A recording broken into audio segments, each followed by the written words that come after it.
আসসালামু আলাইকুম প্রিয় দর্শক ভাই ও বন্ধুগণ।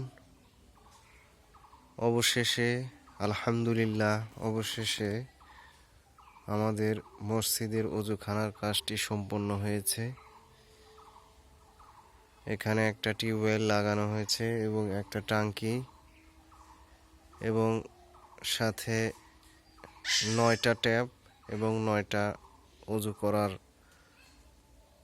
স্থান বানানো হয়েছে, যেখান থেকে অত্যন্ত সুন্দরভাবে অজু করা যাবে। যাই হোক, মহান রব্বুল আলমিনের কাছে শুকরিয়া আদায় করতেছি আলহামদুলিল্লাহ, যেই মহান রব্বুল আলমিন আমাদেরকে এই অজুখানা বানানোর তৌফিক দান করেছেন। আর ভবিষ্যতে যেন আরও এরকম অজুখানা আল্লাহ বানানোর তৌফিক দান করেন, সেই দোয়াই করতেছি।